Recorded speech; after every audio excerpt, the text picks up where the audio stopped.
Não há outra sensação. Primeiro, saudades de falar com todos vocês aqui. 2 dias absolutamente atentos com os 5 votos da primeira turma do STF que realmente julgaram, definiram que Bolsonaro e 7 aliados se tornaram réus. E a gente vai esmiuçar aqui da forma mais didática possível para todos vocês entenderem as próximas etapas nessa saga que realmente está abalando as estruturas da nação. E olha, falando do assunto do momento, né? Afinal, quais serão os próximos passos? Quais serão realmente as próximas expectativas, né, que estão rondando esse caso e tanto, já que realmente esses 7 aliados e o ex-presidente Bolsonaro, que já veio ao público ontem, já dando tom da sua defesa nessa reta final, se tornaram réus na tentativa de golpe de Estado e realmente vai dar o que falar, já está dando o que falar. São muitos pontos que chamam a atenção, até mesmo juristas dividem opinião sobre a decisão da primeira turma ter aceito a denúncia. Mas agora que foi assim e está posto, o que deve acontecer com esse presidente Felipe Monteiro, PP? Marinho, essa é uma pergunta interessante, né? É bom a gente fazer uma breve contextualização, né, sobre o processo em si, tá? Agora que o STF recebeu a denúncia, né, ele colocou todos esses 8 acusados como réus, né, do processo por 5 crimes. E, a partir de agora, né, abrirá prazo para o ex-presidente Bolsonaro será chamado, né, para fazer o interrogatório. Depois do interrogatório do Bolsonaro, é bom lembrar, vai abrir prazo para a defesa apresentar a defesa prévia e terá 5 dias para apresentar a defesa prévia. Na defesa prévia, provavelmente a defesa vai indicar as testemunhas que irão colaborar para a versão do Bolsonaro. Irá também apresentar novas provas, né? E aí vai abrir prazo para a Procuradoria-Geral da República contrapor as questões levantadas pelo Bolsonaro e pelos réus do processo, né? Até porque tem mais 7 réus, além do Bolsonaro, incluindo o Braga Neto, né? E depois dessa fase, vai abrir a instrução processual, né? O STF irá ouvir as testemunhas, irá analisar as provas apresentadas, irá analisar também, né, o pedido de prova solicitada pela defesa. E aí, depois dessa fase de instrução processual, teremos mais 15 dias de delegação final e aí teremos julgamento do mérito, né? Então, uma das críticas que se fazem ao processo é que esse processo está tomando muito pouco tempo, comparado com o Mensalão. O Mensalão, por exemplo, foi iniciado em 2006 e foi julgado em 2012, né?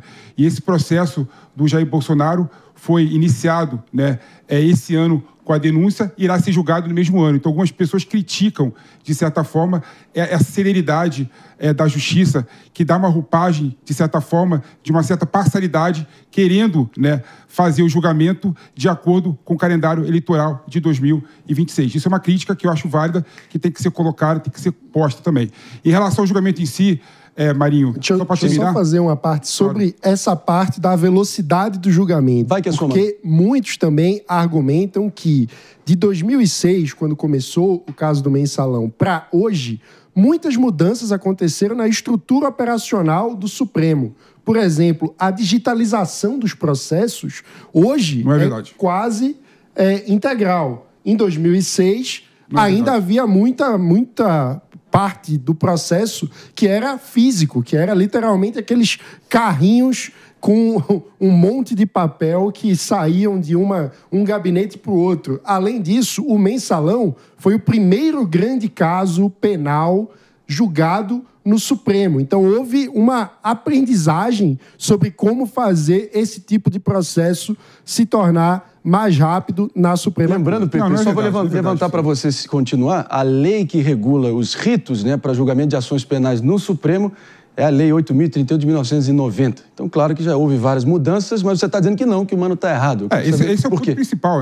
Você coloca, a lei que rege o processo Supremo é a mesma do Mensalão e é a mesma desse processo que está analisando, né, e julgando e processando o Jair Bolsonaro. É a mesma lei de 90. Né? A única mudança estrutural que teve foi uma lei de 2009, né, que alterou a sistemática do julgamento do STF, que permite que os ministros do STF utilizem de forma auxiliares juízes de outras instâncias e de outras federações. A única mudança estrutural foi exatamente essa. Mas isso muda bastante. Isso ocorreu, né, em 2009 para o Mensalão. E o Mensalão foi julgado em 2012, né? Ou seja, e aí a crítica que se fazia naquela época, que eu volto a fazer essa crítica, né? A partir do momento que você coloca um juiz auxiliar para colher testemunho, analisar e fazer toda a condução, né, das testemunhas do processo, você está afastando do juiz natural. É óbvio. O juiz que julga o processo, ele tem que conduzir as questões testemunhais todas, né? Não adianta outro juiz fazer depoimento de testemunha e outro juiz julgar. O juiz tem que estar perto da testemunha para ver se a testemunha fala a verdade ou não e para ver se aquilo faz sentido ou não. Então, essa é a crítica que eu fiz em 2009 com o Mensalão, essa é a crítica que eu faço fazer agora no processo do Bolsonaro. Do ponto de vista da sociedade, a gente deseja... Deixa ele falar.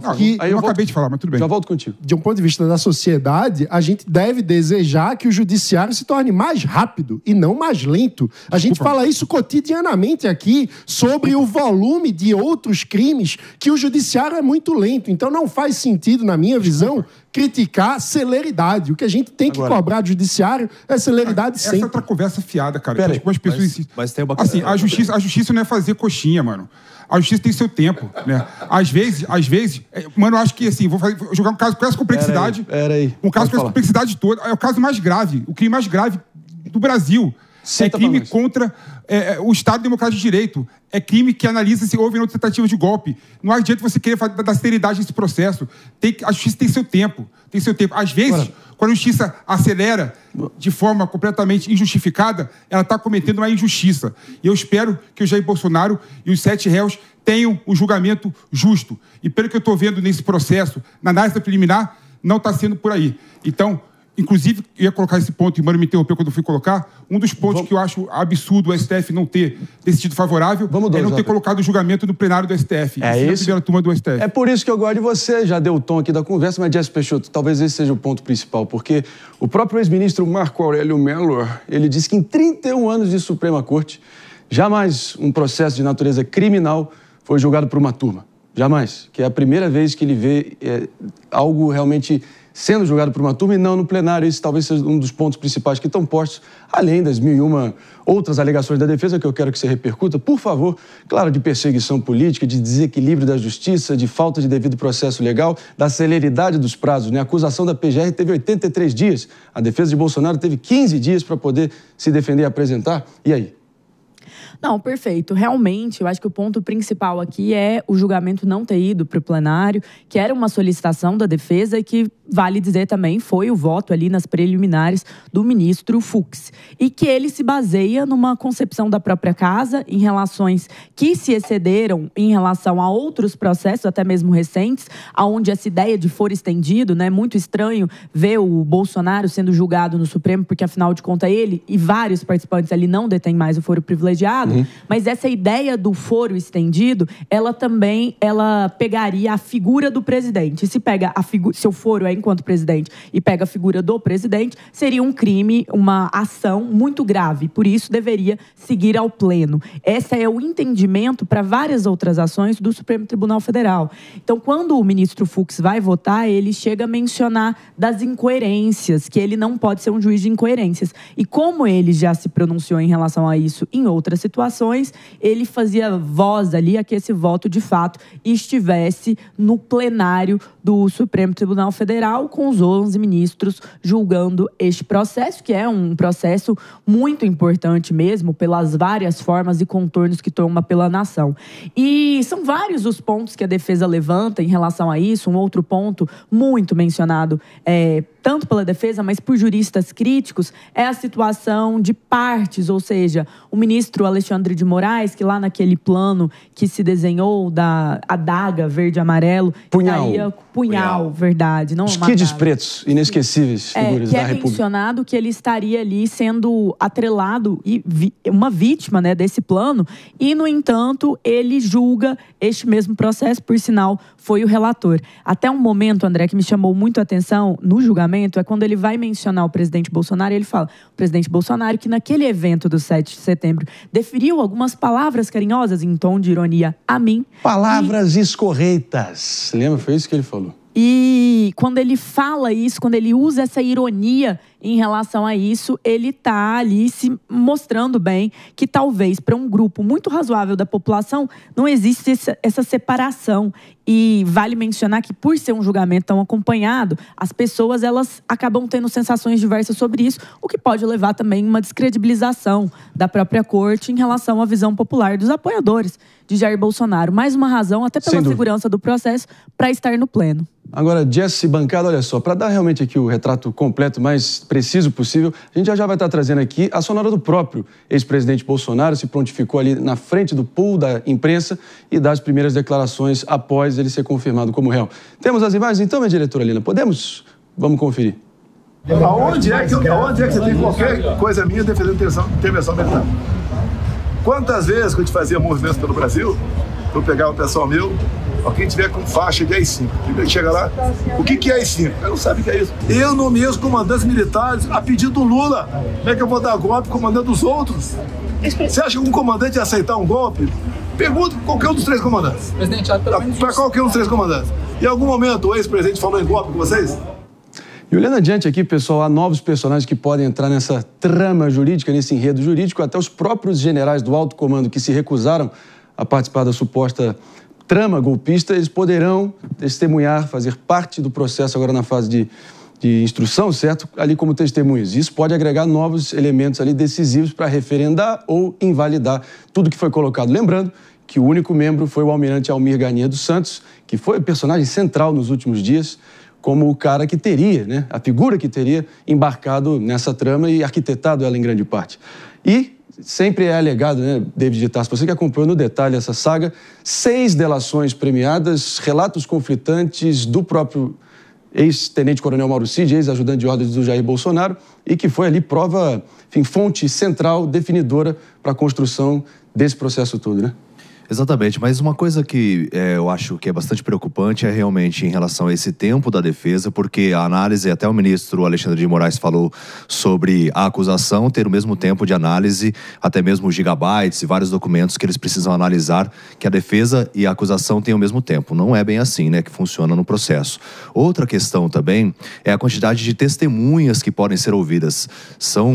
Pode chegar até o número de 320 testemunhas ouvidas durante esse processo. E claro que a defesa ela precisa formalizar e verificar todas as questões. Só na análise da delação do Mauro Cid, a gente trouxe aqui na Jovem Pan, logo quando ela foi divulgada, eu li toda a delação, ele traz diferentes pontos.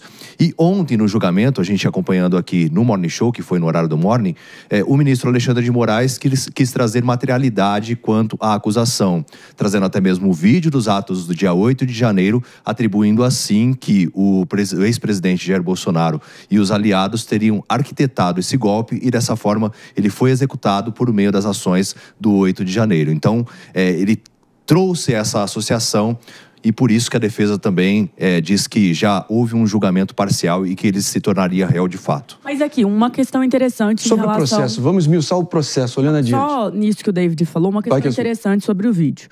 Ontem, a defesa de alguns dos réus falou que ele não estava no processo e que ele não deveria mostrar esse vídeo, afinal de contas, a defesa não teve esse acesso. Isso aí. Então, é um pouco complicado, porque uma coisa que me pega na fala do David, ele está correto, ele fez isso para dar materialidade. Mas se ele fez isso para dar materialidade, se a defesa não teve acesso, PP, isso é justo? Eu acho que o PP foi, assim, certeiro ontem, dizendo que talvez...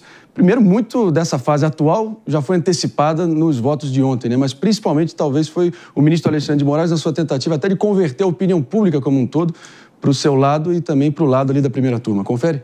Não, na minha opinião, quando eu vi o julgamento do STF aqui com vocês todos, né? O STF e o Alexandre de Moraes, principalmente, estavam querendo, além de dar justificativa a recebimento da denúncia, estava querendo responder à opinião pública. Sem dúvida. Né?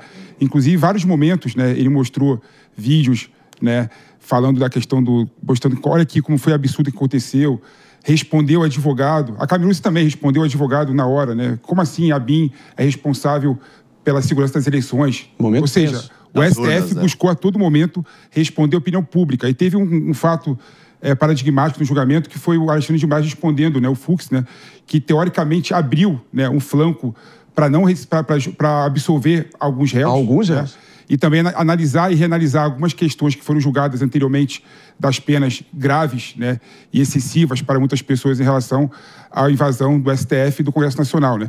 Quando o Alexandre de Moraes falou para o Fux, As pessoas pintam, né, uma ideia de que a pessoa, que a cabeleireira que pichou o muro com batom, né, a estátua com batom, ela estava só pichando a estátua com batom, mas não. Ela estava também no quartel-general naquele momento, pedindo intervenção militar, invadiu o STF junto com outras pessoas, né? E aí sim, a materialidade não é um simples pichamento do muro. A materialidade mostra claramente, na minha opinião, Alexandre de Moraes, de que a pena seria de atentado ao Estado Democrático de Direito, né? Essa é uma questão, né, que vai ser reanalisada com certeza pelo STF. Mas o ponto que a Jéssica colocou, só para terminar, mas que eu acho importante, né? Essa primeira fase de receber ou não a denúncia, o STF, Alexandre de Moraes, deveria ficar somente nas questões preliminares, né? E não foi isso que aconteceu. Alexandre de Moraes invadiu o mérito da ação, mostrando claramente que já tem opinião formada da condenação dos 8 réus. E se tem opinião formada da condenação dos 8 réus, não dá para conduzir o inquérito, a instrução penal desse processo, né? Tem que ser outro juiz. Esse é o ponto. Todas as